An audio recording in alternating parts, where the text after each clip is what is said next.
Assalamualaikum warahmatullahi wabarakatuh. Bismillahirrahmanirrahim. Alhamdulillah ala kulli hal. Wa a'udzu bika min hali ahlin nar. Asyhadu an la ilaha illallah wahdahu la syarikalah. Wa asyhadu anna sayyidana Muhammadan abduhu wa rasuluh. Allahumma fasalli wa sallim wa barik ala sayyidina Muhammad wa ala alihi wa sahbihi wa man tabi'ah ila yaumil qiyamah, amma ba'dah. La haula wa la quwata illa billah. Saudara-saudaraku dimanapun berada, marilah senantiasa kita dengungkan ungkapan Alhamdulillah ala kulli hal. Segala puji bagi Allah dalam situasi apapun, termasuk situasi saat ini kita bisa bertemu, bisa kembali bersilaturahim. Semoga pertemuan ini senantiasa membawa barokah, manfaat, maslahat fid dini wa dunya wal akhirah. Amin Allahumma amin. Saudara-saudaraku rahimakumullah, kemarin saya sampaikan tentang bismillah, yaitu setiap kita mengawali segala sesuatu yang bernilai baik dianjurkan untuk membaca bismillah atau bismillahirrahmanirrahim,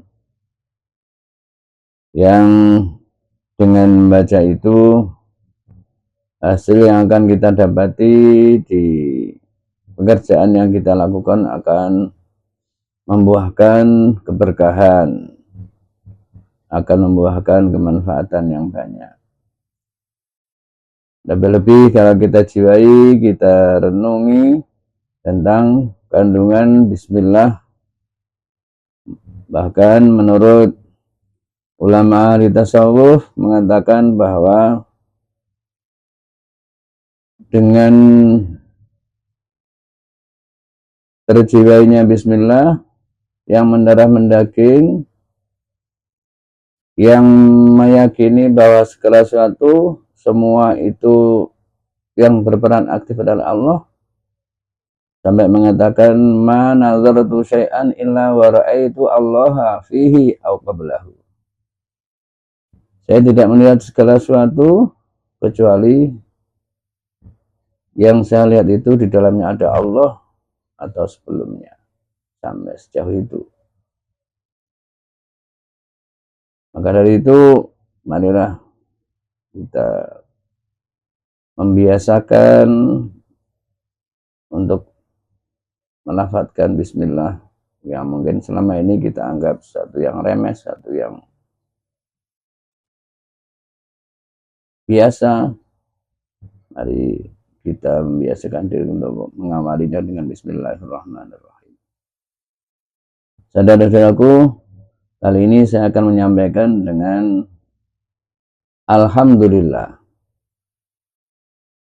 Alhamdulillah yang biasa dimaknai alam pesantren yaitu utawi sekabehane puji iku lillahi kadhe Allah, yang mana kandungan sekabehane itu mencerminkan banyaknya puji, yaitu puji, semuanya puji itu jumlahnya 4, yaitu puji Allah terhadap makhluknya.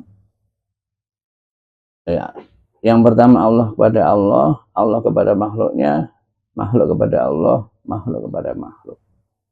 4 puji itu semua hakikinya adalah milik Allah Subhanahu wa ta'ala. Jadi andaikan kita memuji kepada makhluk, maka hakikinya pujian yang kita lontarkan mungkin dalam bentuk nikmat, kelebihan, sesuatu keberuntungan, maka sesungguhnya nikmat, kelebihan, keberuntungan itu hakikinya dari Allah juga. Maka yang pantas dipuji adalah Allah.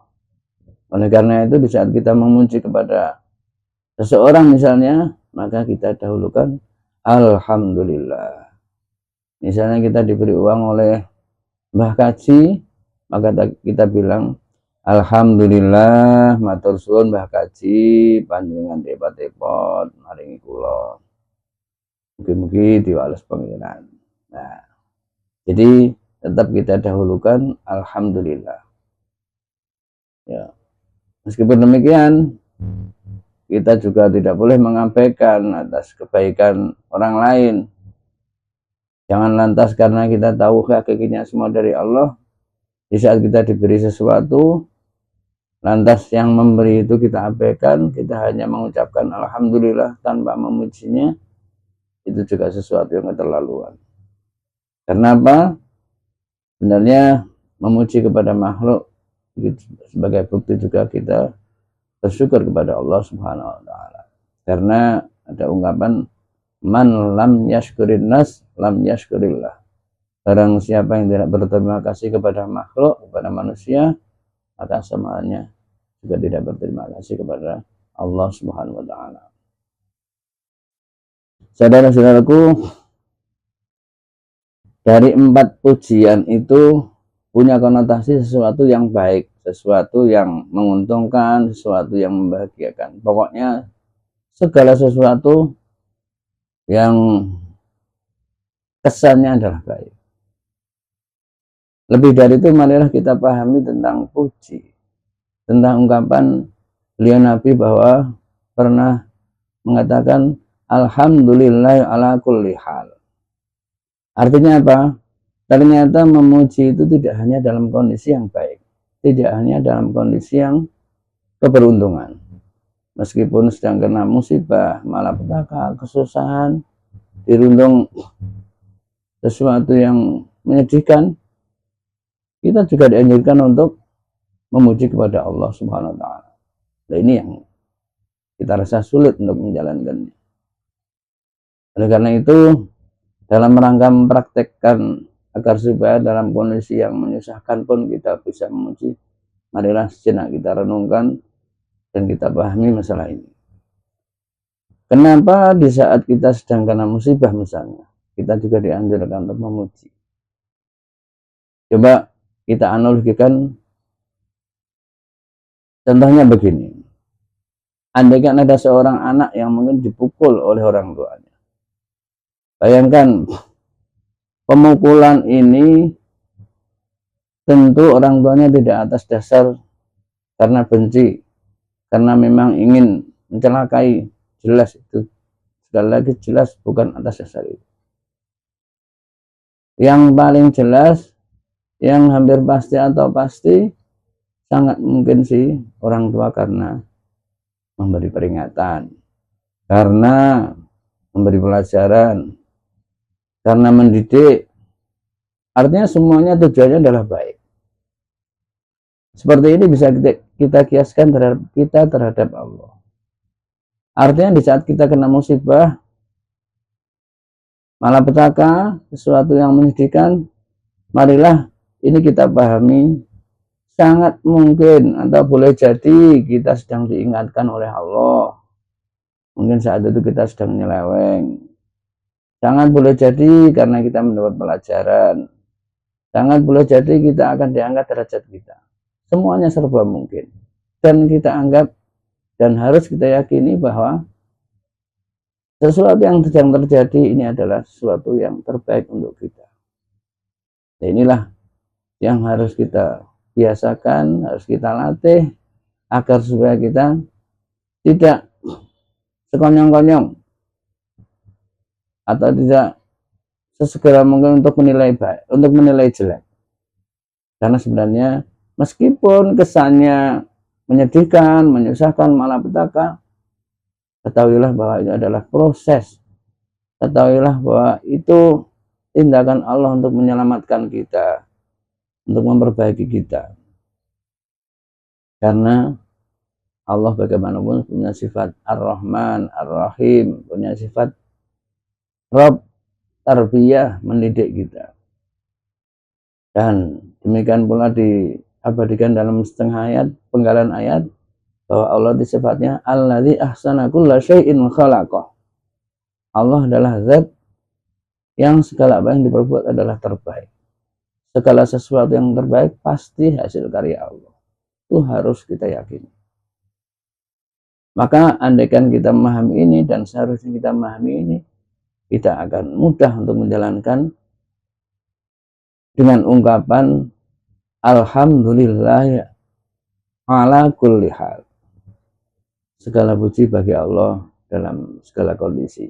Artinya kondisi yang baik, tidak baik, senang, susah, bahagia, atau sengsara, semua senantiasa kita lantunkan alhamdulillahirabbil alamin. Biar kita tidak sekonyong-konyong suudzon kepada Allah. Kita tidak mengklaim, tidak menilai bahwa yang sedang terjadi adalah sesuatu yang kita anggap tidak baik, kita anggap sesuatu yang menyengsarakan kita. Sekali lagi, andaikan kita belum bisa menilai bahwa segala sesuatu adalah yang terbaik, maka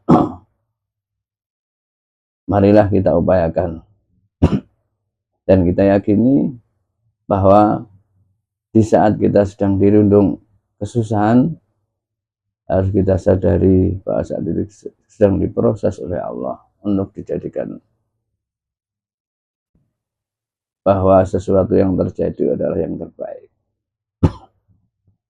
Dan terus kita lakukan dalam rangka kita agar supaya mudah untuk husnudzon kepada Allah, mudah untuk menilai segala sesuatu yang terbaik untuk kita.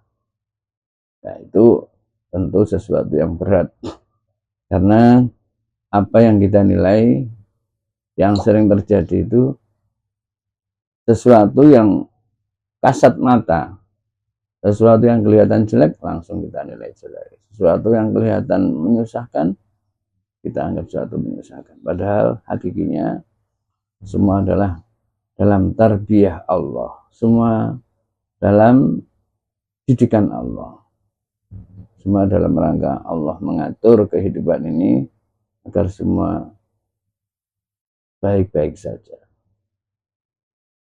Demikian kiranya saudara-saudaraku, semoga dengan pemahaman ini kita tercerahkan dan tidak gampang suudzon kepada Allah. Atau kadang begini, kita sering mengambing hitamkan sesuatu, mengambing hitamkan waktu misalnya. Maka dalam hadis dikatakan la tasubbu ad-dahra fa innallaha ad-dahru, atau fa inna ad-dahra Allahu. Janganlah kamu mencaci waktu-waktu, karena waktu itu Allah. Artinya yang punya waktu Allah, yang ngatur waktu Allah. Maka mencaci maki waktu, mengkambing hitamkan waktu, atau sesuatu apapun, sama hanya mencaci maki yang mempunyai, yang mengatur sesuatu itu. Inilah yang sebenarnya terjadi. Contoh lain misalnya, andaikan ada orang yang mengunjungi kita, masuk ke rumah kita, terus dia bertamu di dalam ruang tamu sambil duduk. Di saat duduk, dia mengkritiki atau mengomentari tempat duduknya dan lain sebagainya. Mungkin terkesan jelek, terkesan tidak rapi dan lain sebagainya. Itu diungkapkan. Sementara mengungkapkannya di samping orang yang membuatnya, atau yang membuat kursi itu, yang membangun rumah itu, tentu bagaimana perasaannya yang membuat. Itu contoh kecil agar supaya kita bisa menerima tentang sebenarnya kita mencaci maki makhluk sama halnya mencaci maki yang membuat atau khalik. Itulah sebenarnya uraiannya agar supaya kita mampu mempraktekkan ungkapan alhamdulillah ala kulli hal. Pokoknya yang sedang terjadi adalah sesuatu yang dalam proses untuk memperbaiki kita dan menjadikan kita adalah yang terbaik. Demikian sekali lagi, wal afu minkum. Assalamualaikum warahmatullahi wabarakatuh.